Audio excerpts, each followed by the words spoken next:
PDF. Yeah, I'll Very share it. less. Okay. Yeah, ma'am. So this is the book, which is the author of this book is John Martin, and the name of the book is Introduction to Languages and Theory of Computation. The fourth edition, I have it with me. Okay. Now, in this case, we will start with our first unit. That's just a basic idea about the logics and proofs, sets, functions, and equivalence relationships. Sorry, relations, and you have languages, right? So today we'll just see some of the theoretical concepts of that. You had already done this in your previous semesters in mathematics, right? You had done set theories and all, logical proofs, equivalence relations. Yeah, you are having that, right? Yes, ma'am. Yes, ma'am. Somewhat. Yes, ma'am. Okay, somewhat, yeah. So you have to apply that somewhat, that little concept of that particular set theories and algebraic expressions while solving the numericals on formal languages and automata theory. And I guess this second chapter onwards, it's very important. That is, so basically this book, the structure goes on like this. You have mathematical tools and techniques. Then in the second chapter, we will see finite automata and languages they accept. And chapter 3 is based on regular expressions, non-determinism, and Kleen's theorem. Last one, we have context-free languages, then push down automata. Okay, a lot of things. But what we are interested over here is the first unit, because we have to be very clear with the theoretical concepts of the first unit, since it's the basic building block of our formal languages. So in 1 or 2 days, maybe a day after tomorrow, we'll start with numericals, and that will be very interesting and interactive session. Okay, I'll be solving expressions, regular expressions, and I'll be giving you certain numericals, and will ask you also to solve it simultaneously along with me. Okay, so just bear with me for 2 lectures with this theoretical part. Okay. Okay, ma'am. Sure. Okay, let's just begin with our mathematical tools and techniques. So in that, the important part, the first part comes is logic and proofs. So what happens in logic and proofs? Examples are given here. For example, we consider some of the ingredients used to construct logical arguments. Now, talking about logical arguments, it's basically what logic means. What it involves propositions. You have a certain expression. You have a certain English statement that is also called as a propositions. So on that propositions, you have to apply certain logic, and the value of that can be either true or false. Now, let us look into it in more details. Logic and proofs. Okay, here we consider some of the ingredients used to construct logical arguments. Logic involves propositions which have truth values. Okay, either the value will be true or the value can be false, right? True or false. You had this thing, truth table. Okay, you had studied this truth table, so I there are only two values available over here. It can be either true or it can be false. Okay, so that's what they are saying, that either the value can be true or the value can be false. The propositions 0 is equal to 1. Okay, it can be either 0 or 1, or true or false. Okay, now for example, the one statement is given over here: peanut butter is a source of protein, right? Peanut butter is a source of protein. This can be our termed as proposition. Okay, so the values over here, it will have either the values as false, and it can have either as true. Okay, so when a simple proposition which has no variables and is not constructed from other simpler propositions, it is used in a logical argument. Its truth value is the only information that is relevant. Okay, so basically, a proposition involving a variable may be true or false depending on the value of the variable. If the domain or set of possible values is taken to be n, the set of non-negative integers. So over here, the uppercase letter n, it stands for the set of non-negative integers, and the proposition, for example, is taken as x minus 1 is prime. So basically, it should be very clear that what do you mean by proposition. So whenever you have a string or you have a statement, English statement, that is called as a proposition, and every proposition has two values, either true or false, either 0 or 1. Okay. Now comes compound propositions. Now compound, what are those? These were just a part of simple propositions. Now compound propositions are constructed from simpler ones using logical connectives. Okay, there are certain connectives. How many connectives we have? We have 5 connectives.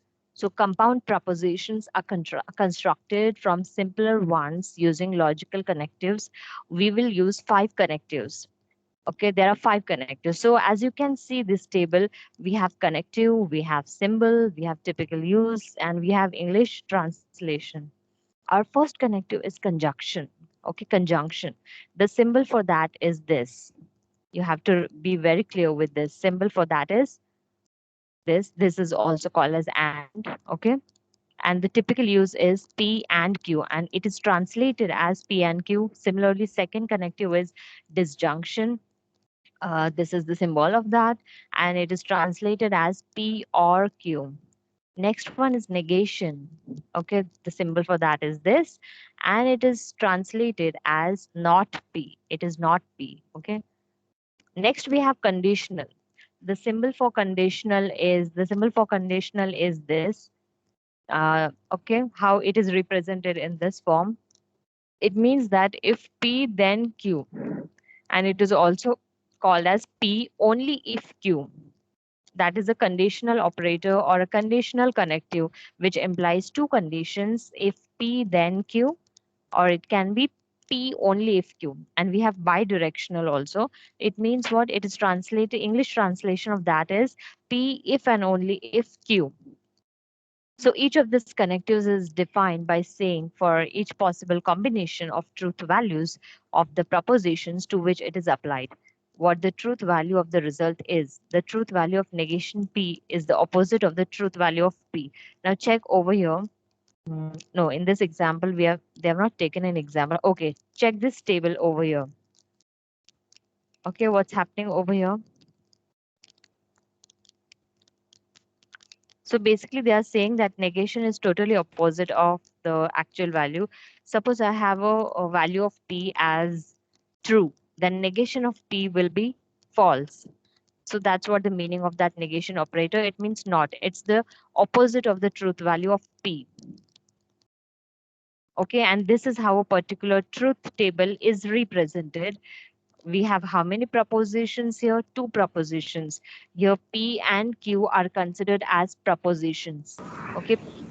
Yes. Yeah. Any doubt? Somebody wants to speak?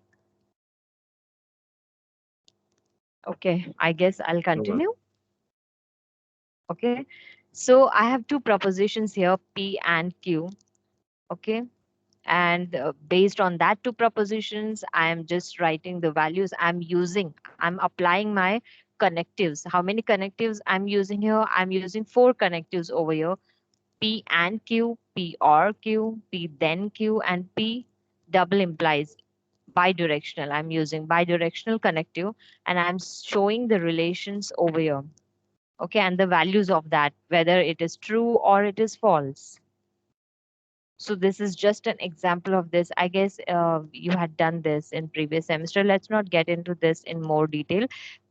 Today, we are just brushing off our previous knowledge of this particular subject of calculus, mathematical calculus. Okay, now then comes the law. We don't need this tautology and all. Okay, I just want you guys to be aware with this truth table, the different 5 types of connectives, that is and, or, negation, then, and it is bidirectional, and how that is used for constructing a truth table. Only that you have to be clear with. We are not interested in tautology and other part. Okay, now there are four laws here. Okay, we have commutative laws, we have associative laws, distributive laws, and De Morgan's laws. Okay, this also just quickly read it. Okay, don't get into detail about that. Okay, now in this example, what they have shown is the product of two odd integers is odd over here. So for that, what they are doing is for every two integers a and b, if a and b are odd, then it is stated that ab is odd. Okay, just read this line carefully. What it says, for every two integers a and b, okay, if a and b are odd, then ab means what? A dot b, right? Ab is odd. That is what they are saying. Here's the proof of that. The conditional statement can be restated as follows. How the conditional statement is stated over here? If there exists integer I and j so that a is equal to 2i plus 1 and b is equal to 2j plus 1, then there exists an integer k so that ab is equal to 2k plus 1. Okay, what can you understand by this line? And that the multiplication of two odd numbers would produce another odd number. Proof over here.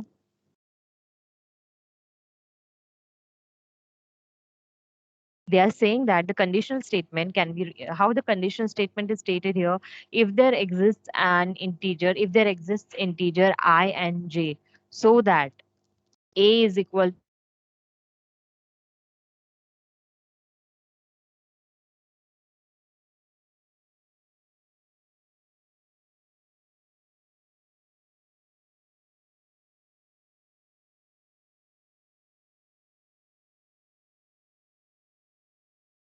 okay, the values of a and b are given here.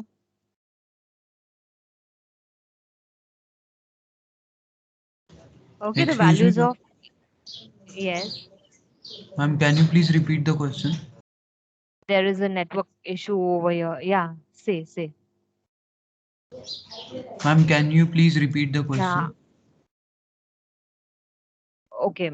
So the question here is what they are saying is the proof, what we have to prove here, for every two integers a and b, if a and b are odd, then ab is considered as odd. Okay, now what can you understand by the proof here? The proof is also given. I hope it is visible. Okay, by using the conditional statement, they are give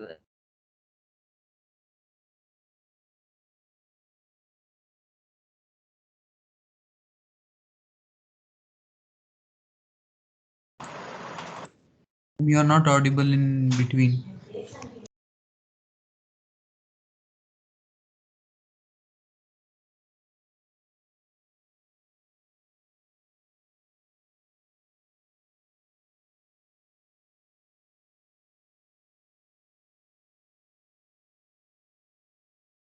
okay, let us get back. The conditional statement, it is stated as there are two integers, right? I and j, and a is equal to 2i plus 1 and b is equal to 2j plus 1. Okay, then there exists an integer k so that ab is equal to 2k plus 1. What can you understand by this statement?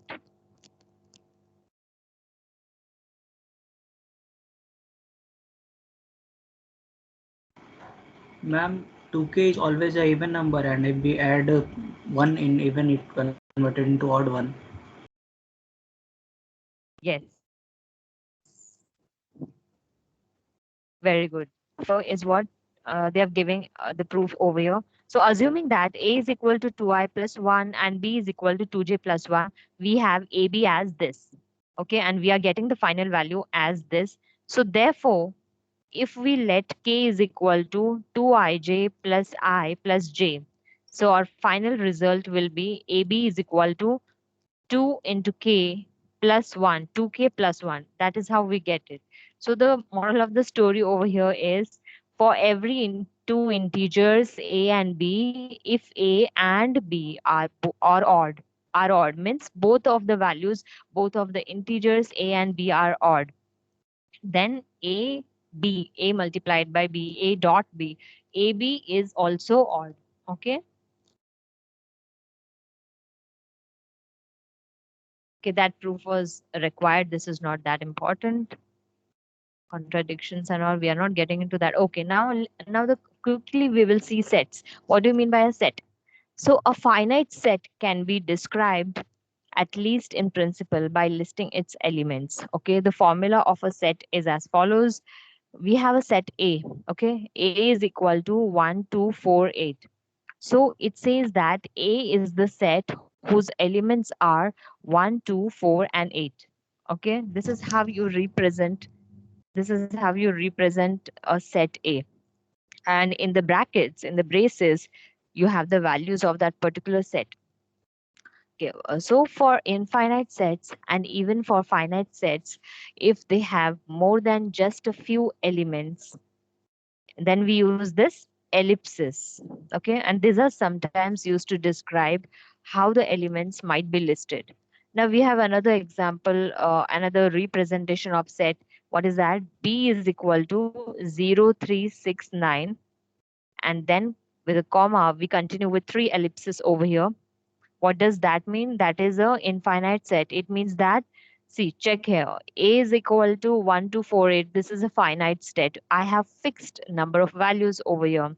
Similarly, when I speak about B is equal to 0, 3, 6, 9, and I include this ellipsis. This is my infinite set.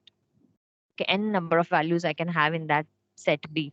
Similarly, in set C is equal to 13, 14, 15, dot dot dot, that is what that's your ellipsis, and then 71. It means I'm just omitting to write the other values over here, and I'm just writing the last value, which means that my set C consists of the values from starting from 13 and ending by 71.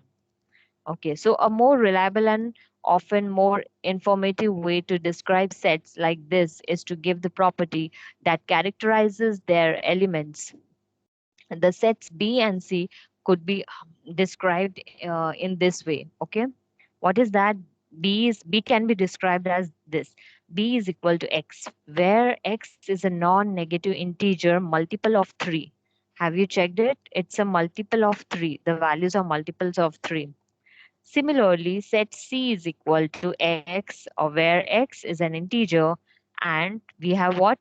We have the starting value as 13, right? So 13 is less than or equal to X is less than or equal to 71. So the values can be less than or equal to 71. All the range of the values starting from 13 to 71. Now, okay, this is how we read it. We'll move ahead now. Okay, let's just have a look at one example over here. What example is given here?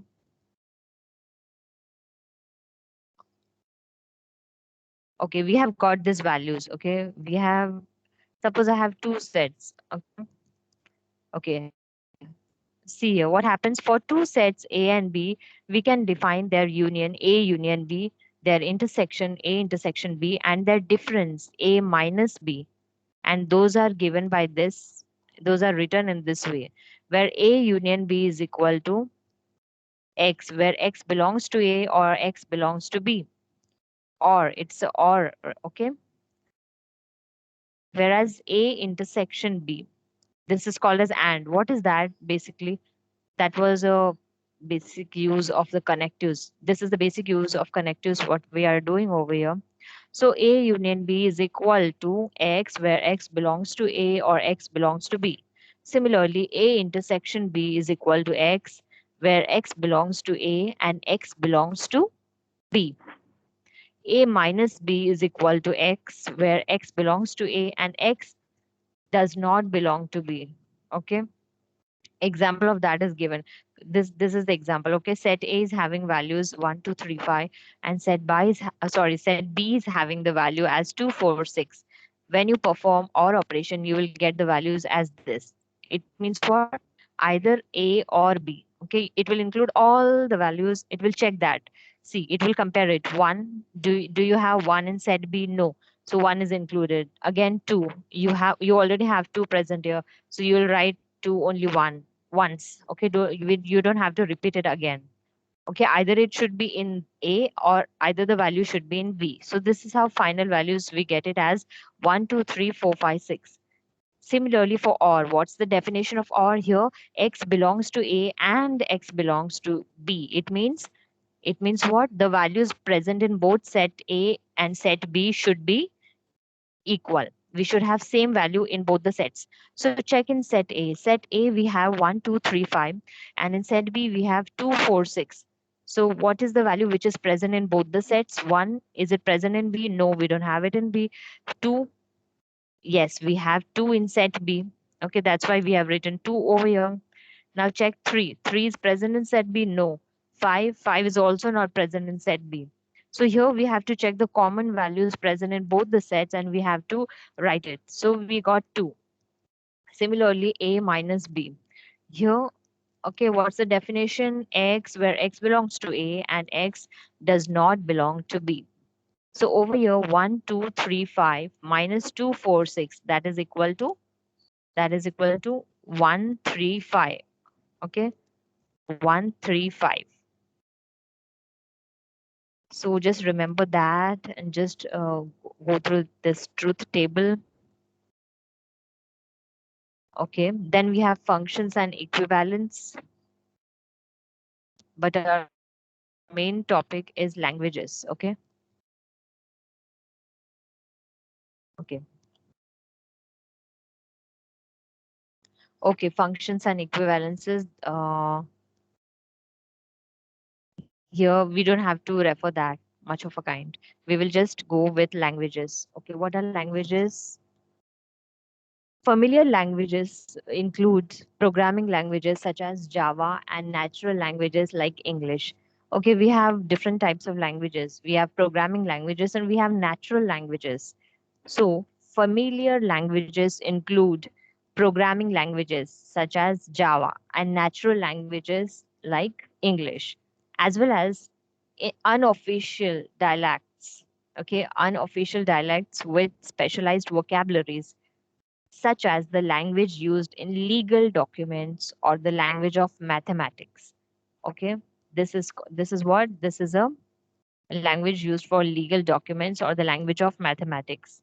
So here in this book, they have referred the word language more generally, taking a language to be any set of strings. According to them, here formal language, what we mean is that it's more generally taking a language to be any set of strings over an alphabet of symbols. Okay, over an alphabet of symbols. So in applying this definition to English, we might take the individual strings to be English words. Okay. What is a string? String is a collection of words, right? Okay. So, yeah. So we might take the individual strings to be English words, but it is more common to consider English sentences for which many grammar rules have been developed. In the case of a language like Java, a string must satisfy certain rules in order to be a legal statement, and a sequence of statements must satisfy certain rules in order to be a legal program. Okay, so many of the languages we study initially will be much simpler. They might involve alphabets with just one or two symbols and perhaps just one or two basic patterns to which all the strings must conform. The main purpose of this section is to present some notation and terminology involving strings and languages that will be used throughout the book. Okay. So according to them, an alphabet. What is an alphabet? An alphabet is a finite set of symbols, such as a. It can be a comma b. Or it can be 0, 1, or it can be a comma b comma c dot dot dot z. So basically, an alphabet is a, according to the definition, an alphabet is a finite set of symbols. Finite. Okay, it's not infinite. An alphabet is a finite. Just remember this line, or you can make a note of it. An alphabet is a finite set of symbols. Okay, finite set of symbols such as A, B, A comma B or 0 comma 1 or A, B, C till Z. So we will usually use the Greek letter summation. Okay. In this formal languages, we will overall in throughout the course, we will be using this summation sign, the summation notation. This is a Greek letter to denote the alphabet. Okay. Summation, it's the Greek letter to denote the alphabet. Okay. A string over summation is a finite sequence of symbols in summation. Summation means alphabet. So I can either pronounce it as a string over alphabet is a finite sequence of symbols in an alphabet. We can say it in that way. Okay, that's better. So for a string x, modulus of x stands for the length of the x. Okay, length of x. Okay, and that is what the number of symbols. Here, mod of x stands for the length of x. So in addition, for a string x over alphabet and an element element sigma belongs to summation or alphabet. So n sigma of x is equal to the number of occurrences. This is how the number of occurrences are expressed. So n sigma of x is equal to the number of occurrences of the symbol sigma in the string x. The null string, okay, a. Here, what is this? Mod of a is equal to 0. This is a null string. So the null string a is a string over alphabet, no matter what the alphabet is. Okay, and by definition, it is given as mod of a is equal to 0.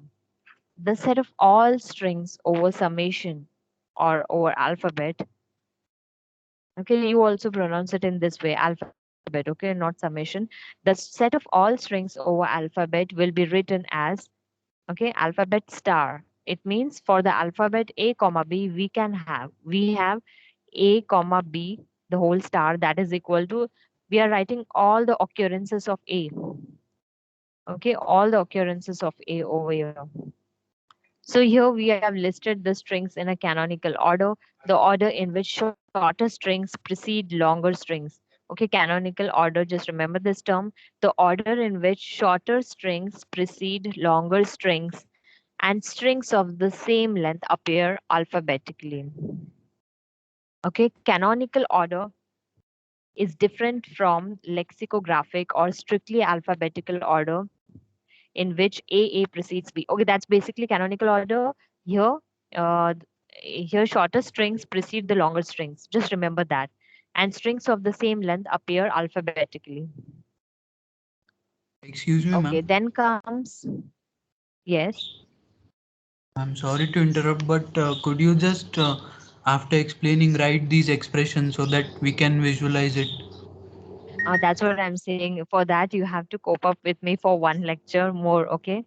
Then I can surely write it down and explain it to you. I'm Yes, just ma'am. waiting for my, okay, I'm just waiting for my tab to come. That's why. Yeah? And also, could you just tell how the questions will be framed in exams and how Yeah. to, Mhm. yeah, Yes, ma'am. how do we? Yeah, that's what I'm saying. In the next lecture, I will take numericals and I will also provide you particular questions which were asked in the universities, and then we will solve that. So that will be very clear. This is okay. In today's lecture is just a brief introduction about the theoretical concept of that. Okay. Okay, ma'am. This yeah, this course is completely numerical, but just I'm just waiting for some time, maybe one or two lecture. You'll have to bear with this, but then I will surely solve it, and then you will be able to visualize it properly. Yeah, ma'am. Thank you, ma'am. Yeah, so this is just an explanation of that, all the theoretical concept. Okay, so you guys just read it out, this first unit, not all thing, but just the main thing. This languages is our last topic of that. Okay, you don't have to mug up all the theorems and all, but just you should have a rough idea about it. So what you have to do is I'm going to share this PDF with you guys. You just have to refer the first chapter, mathematical tools and techniques. In that, just be clear with the concepts. Okay, I'm not saying that solve every example or something, because we have not yet started with examples. Okay, you should be very clear. You should have an idea of logic and proofs. What's happening in logic? You have a proposition, then you com you mean you compose a truth table out of that. In that you have to represent certain truth values. It can be true, it can be false. Okay, you should have that basic knowledge of truth tables. And then something called a set theory or sets. What do you mean by set? What is a finite set? What is an infinite set? What are the various operations performed on two sets? What do you mean by null set and all that basic things you should be aware of. So I want you to just read, okay, after the lecture, just read this particular terms: logic, proof, sets. Then no need of functions, and don't skip that, and just read this languages. Okay, as I told you, the summation, it stands for alphabet. Remember that, because overall throughout the course we are going to use that summation notation more often. Okay, Ma'am, so just yes. summation has a different use too, no ma'am. Like summation is basically used to add those expressions or the Hmm. characters. Yes. Okay, in mathematics, yeah, that's what I'm saying. Not all concepts you should be applying in formal languages, but only a few. Just be very specific and very clear that in our formal languages we are going to use this summation, and that is called as a alphabet, or a collection of alphabets. Okay, over here in formal language and automata theory, here you don't have to you don't have to do that multiplication, whatever you were saying. That mathematical concepts does not apply here. Okay, over here, it is just remember in formal language and automata theory, summation stands for alphabet. It's a collection of alphabet. That's it. Okay. Next time when we will continue with our numericals, okay, then you will understand what is that basically. You don't have to perform any operations by using summation. Here in this particular course, summation stands for alphabet or a string of alphabets. That's it. Okay. Yes, ma'am. Yes, Aviraj. Yeah. So after this lecture, just refer this logic and proofs, set theory. Okay, and in that set theory, whatever I told you, okay, you should be clear with this connectives in the first unit. That is conjunction, disjunction, negation, conditional, biconditional. First thing, okay, remember that. Second one, you have to compute. You have to make a truth table. That you should be aware. Okay, two. Okay, and that's more important. And next one is this we don't require. Ma'am, do we have circuits using truth tables or No, the no, no, expressions? no. You guys don't have circuits over here. Okay, using truth tables. That's a complete different subject. You don't have it here. The truth table is only a small, that's what I'm saying, not complete mathematical terms and technologies are terminologies are required over here. Only you have to be aware of that. You will not have circuits and all. Okay. Okay, ma'am. When we will solve the examples, you will come to know about it. You don't have circuits and all. This subject is more of a logical part.